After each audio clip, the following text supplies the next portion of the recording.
Tudo culpa dos Zeus. Tudo culpa dos Zeus. Eu tenho culpa que eu sou um gostosão do Olimpo e as mulheres vêm atrás de mim?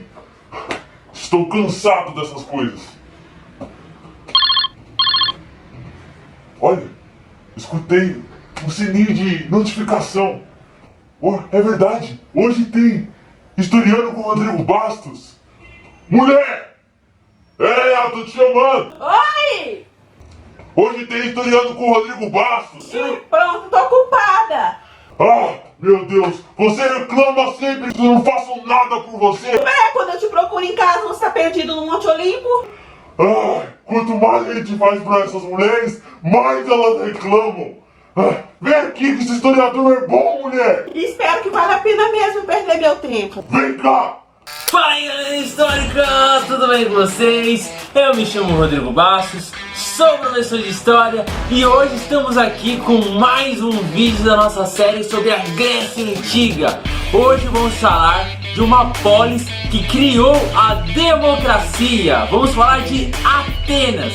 Mas antes de qualquer coisa, roda a vinheta que a gente já vai conversar.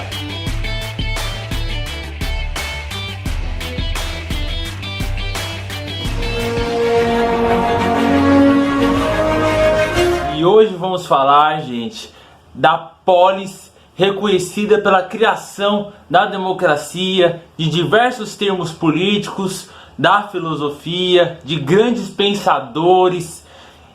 É uma das polis mais importantes da Grécia Antiga, que é Atenas. Vamos voltar recapitulando o último vídeo. Você lembra da diáspora que teve várias pessoas que foram em diferentes locais porque não conseguiam plantar, por causa que chegou outros povos que eram violentos e expulsaram eles dali, e eles precisavam conseguir constituir algum patrimônio para se manter e manter a sua família. Então, esses povos ficaram próximos ali da Ásia Menor, que é a atual Turquia, e eles se beneficiaram dali da região pelo fato de estarem perto da Turquia.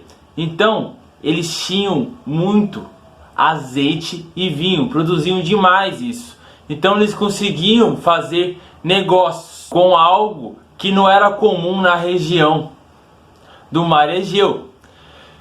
Então essa polis, essa cidade-estado, começa a crescer economicamente pelo fato de venderem coisas que não tinham dentro da região. E ali a polis de Atenas vai tomando formato. Uma coisa que é muito bom salientar para vocês é que existiam os pequenos e os grandes fazendeiros já nessa época. Os grandes latifundiários que a gente conhece. Os pequenos camponeses, eles plantavam e o pouco que sobrava, eles vendiam. Essa venda, eles colocavam para dentro de casa mesmo, para conseguir o mínimo possível para a sua família. Só que o produto desse pequeno camponês era mais caro do que os grandes fazendeiros. E aí começa uma opressão dos grandes fazendeiros com os pequenos camponeses, pelo fato de o preço ser muito mais barato e esses grandes fazendeiros terem contato direto com a Turquia e esses pequenos não. Então a diferença de preço faz esses camponeses ficarem para baixo. Para se manterem, para comprar ferramentas, para conseguir continuar essas plantações, eles começam a pedir empréstimos. E devido à falta de espaço que eles tinham no mercado, eles vão se endividando cada vez mais. E aí, gente, na época existia escravidão por dívida.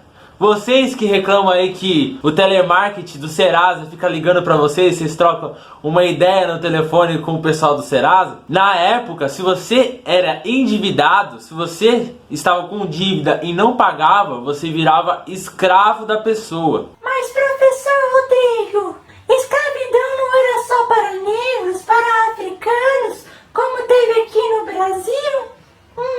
Calma aí que eu já vou explicar, garotinho com envelhecimento precoce. Gente, escravidão vem do conceito em inglês slave, que é escravo.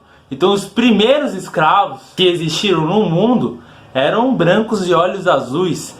O conceito de escravidão africana vem muito depois, bem lá na frente. Não é o conceito de escravidão que a gente conhece, que é dos negros, dos africanos. Essa escravidão era diferente. Você vai ver que dentro da sociedade romana e grega existiam professores que exerciam a função de professor pelo fato de ser escravo. E aí vocês vão ter dúvida também. Mas como é que era a política? Como essa polis, essa cidade-estados se regia?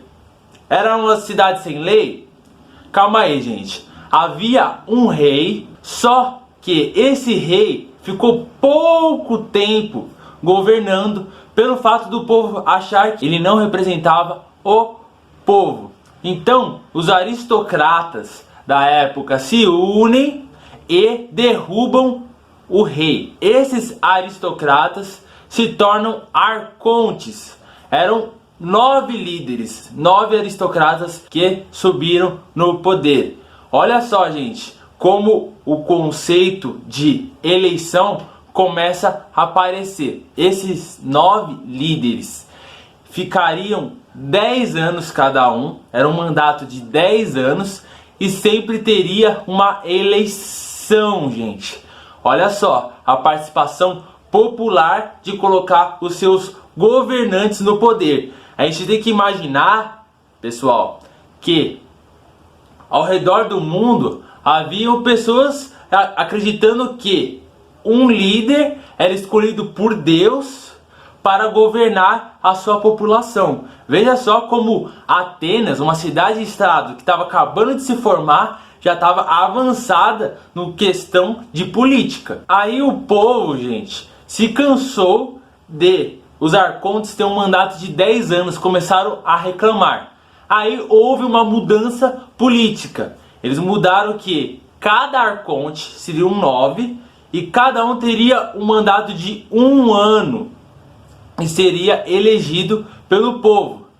Era bem diferente do que vemos nas votações atualmente, gente. As pessoas realmente escolhiam líderes dentro do seu povo. Não era o que os partidos dão para a gente votar. Eram pessoas escolhidas do povo. Era uma participação direta. Isso a gente tem que salientar dentro de Atenas. Aí esses arcontes, pessoal, eles começam a conversar e pensam. A gente tem que saber o que o povo está pedindo, o que o povo está reclamando. Então eles pegam um cara e põem de espião no meio do povo. Um laranja, vamos falar assim, fingindo que era do povo. E aí meio que questionava, perguntava, jogava algumas questões no ar. E aí ele viu que o povo falava, ele frequentava os grandes centros de comércio. E ele viu que o que mais a população estava insatisfeita era com as punições dentro da sociedade. Porque uma pessoa roubava um pão, pegava 30 anos de cadeia. Uma pessoa que roubava uma moeda, às vezes tinha uma pena de morte. Eles não sabiam a punição de cada crime, de cada coisa. Então, esses laranjas, esses espiões que ficavam no meio do povo, ficaram conhecidos como Drácon.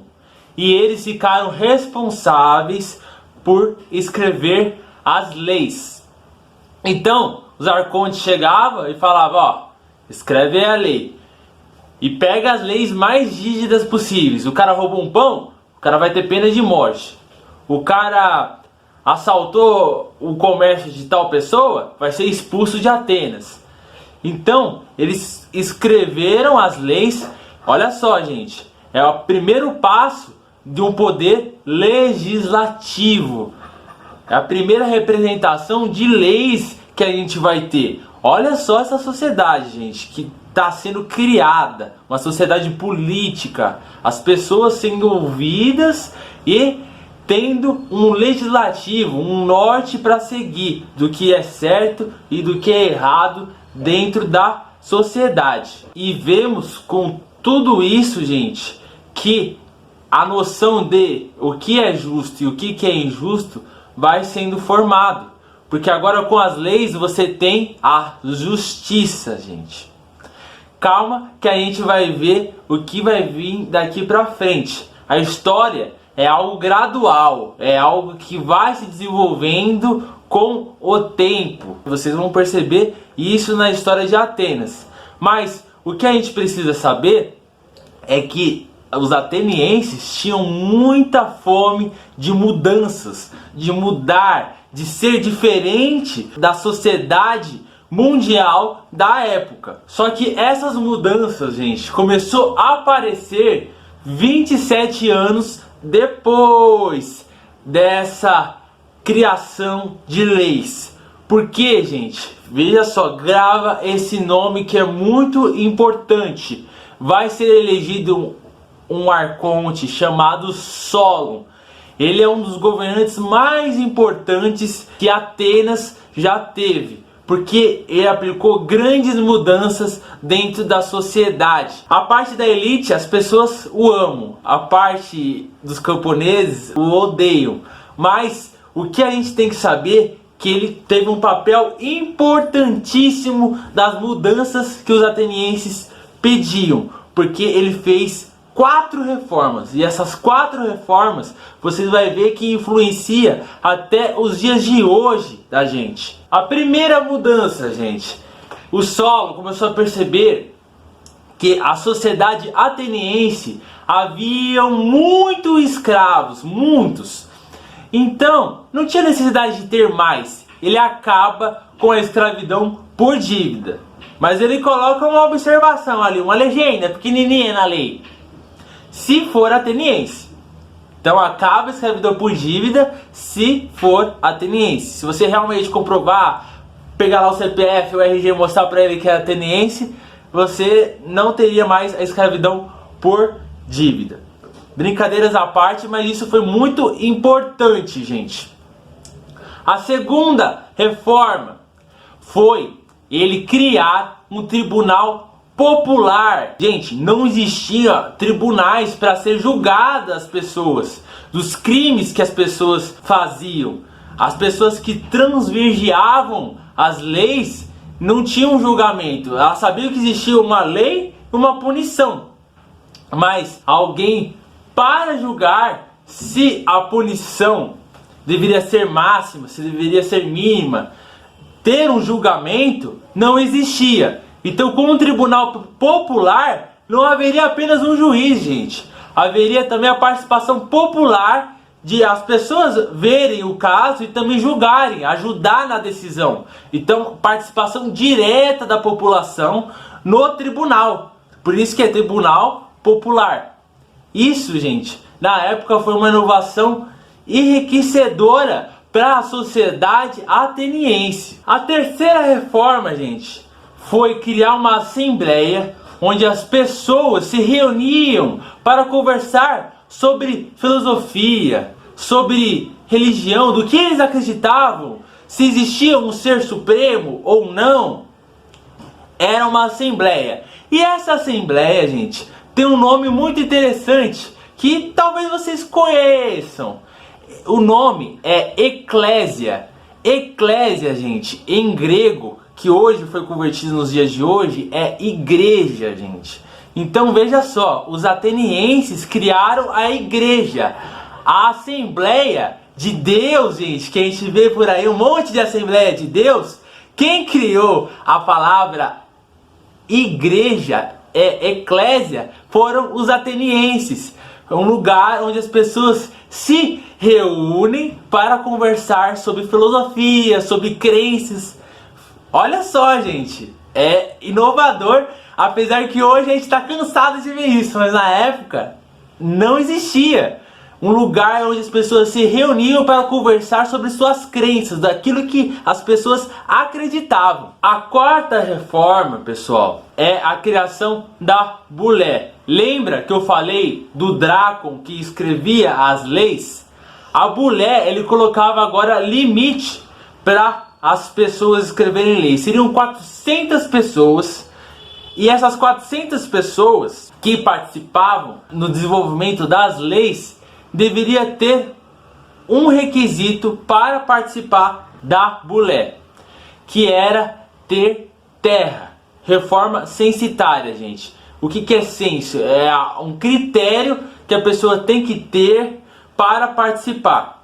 E esse critério poderia ser dinheiro, podia ser terra. No caso, era terra, gente. Se a pessoa tivesse a terra, ela poderia sim ir até a Assembleia, a Bulé, e participar escrevendo as leis, participar diretamente na criação de novas leis. Apesar, galera, de ele fazer todas essas reformas importantíssimas, como eu disse no começo que eu comecei a falar sobre o Solon, ele era amado pela elite e odiado pelos camponeses.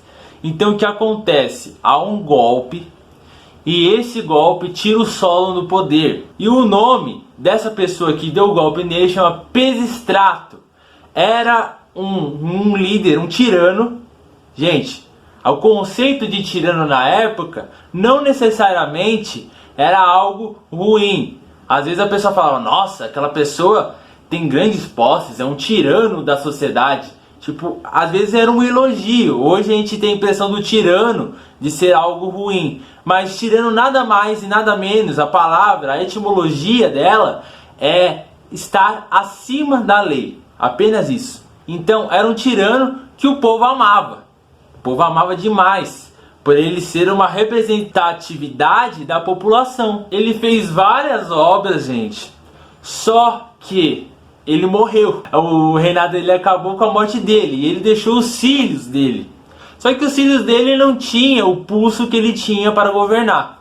E aconteceu que a elite, os fazendeiros, deu um contragolpe e colocou um governante chamado Iságoras. Só que esse Iságoras também não tinha pulso para governar. E ele governou apenas um ano. E já teve outro golpe para colocar outro governante no poder. Veja só, gente, começou vários golpes da população para colocar alguém que representasse eles. Aí, gente, chega um cara. Esse cara é o cara da sociedade ateniense. Ele chamava Clístenes. Ele é o pai da democracia. Gente, eu falei alto para vocês grifarem aí. O pai da democracia. E vocês vão entender o porquê agora. Logo que ele entra no poder, ele já promove uma mudança. Ele separa Atenas em 10 grupos. Desses 10 grupos, cada grupo tinha que eleger 50 líderes. Desses 50 líderes, gente, ele faz uma reforma da Bulé, que participaria 500 pessoas.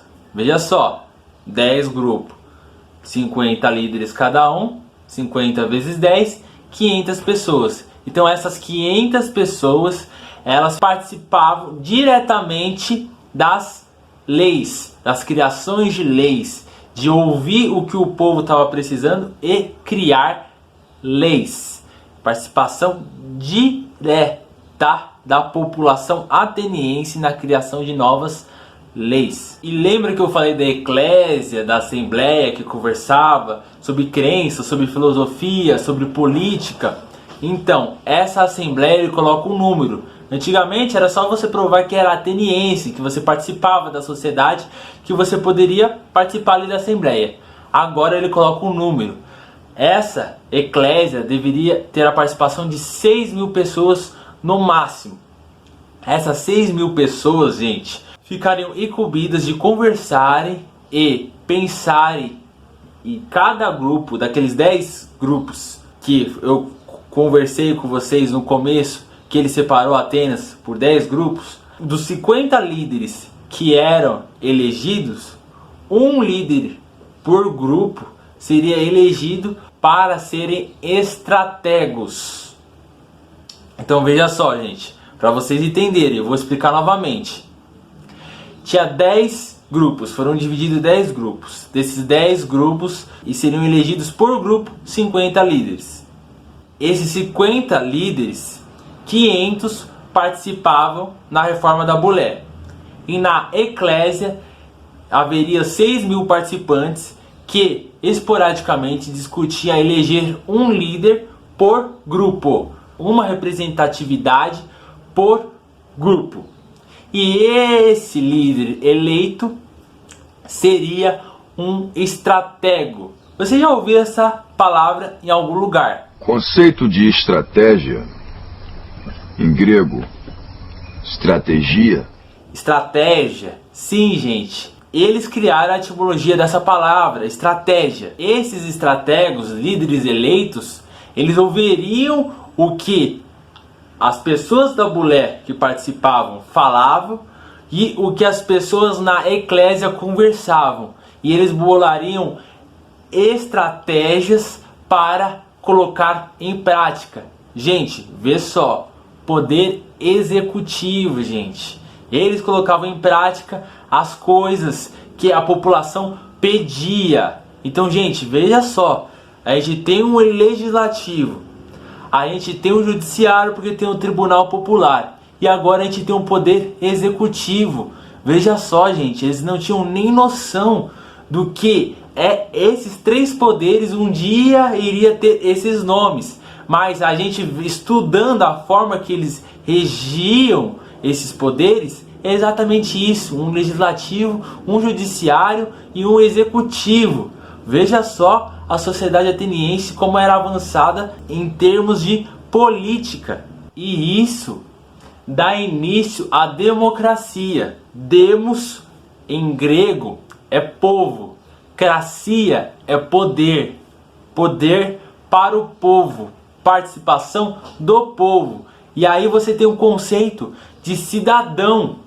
Gente, hoje a gente pensa, cidadão, o cara vota, elege qualquer pessoa aí, e essa pessoa vai fazer o que a gente imagina dentro das propostas que ele manda. Mas antigamente, ser cidadão era participar diretamente da política. O cara lá que estava eleito, ele te ouvia, você tinha participação de criação de lei, você tinha participação das grandes mudanças que você queria implementar. Você chegava e falava, a educação tá ruim, então eu quero tal reforma. E se o cara não fizesse, existia um impeachment, gente, que não era esse nome impeachment que a gente conhece, era quórum, era assim, as pessoas colocavam o nome do político que não estava fazendo o que a população queria, estava pedindo para ele, e se houvesse uma votação de 10.000 pessoas contra esse político, haveria um quórum, um impeachment.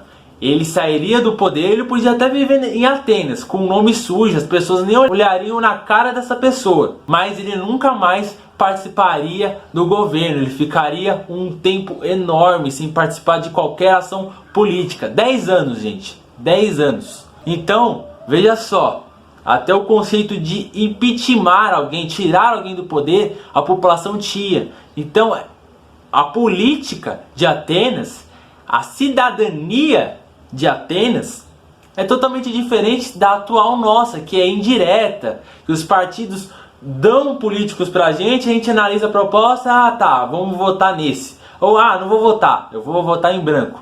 Não, gente, se você elegesse alguém, você participaria diretamente como cidadão, dentro das propostas de leis, dentro das mudanças que você queria implementar dentro da sociedade. Só que havia um critério, né, gente, para você ser cidadão, para você participar diretamente. Apenas 10% da população participava da política diretamente. Você não podia ser mulher, você não podia ser escravo, e você não podia ser estrangeiro. Essas três coisas, gente, reduzia já a população praticamente em 91%. A gente vai falar em porcentagem, 9% da população realmente participava diretamente. Mas participava, gente, isso é importante da gente salientar, porque a gente tem um conceito atual de cidadania um pouco diferente do que realmente era. A democracia era realmente praticada pelos cidadãos atenienses, gente. Apesar disso, né, infelizmente também tinha a questão do machismo e tinha a questão da escravidão. Mas que palhaçada! Eu sou a Mulher Maravilha, eu sou incrível, luto pelos direitos das mulheres, luto pela Grécia Antiga, e você vem falar uma coisa dessa pra mim? Que raio de democracia é essa nessa Atenas, hein, Rodrigo? É, Mulher Maravilha, é complicado, mas a gente tem que entender que isso era um grande avanço na época. Se a gente for estudar as sociedades ao redor da Grécia, eles não tinham nem isso, eles não pensavam nem isso na participação do povo dentro da política, dentro da eleição de governante, criações de leis. Então é muito avançado, e a gente tem que pensar também o conceito de democracia, gente. Será que atualmente a gente vive num conceito de democracia? É uma participação indireta que a gente elege governantes que a gente tem que engolir, porque a gente mesmo não escolhe. É uma participação indireta, não é direta que nem na Grécia Antiga. Então é uma reflexão se realmente o que a gente tem é uma democracia, galera. E com essa reflexão eu vou finalizar esse vídeo. Os próximos, gente, eu vou falar de alguns protagonistas dessa sociedade ateniense. Será que vocês já ouviram falar sobre Sócrates?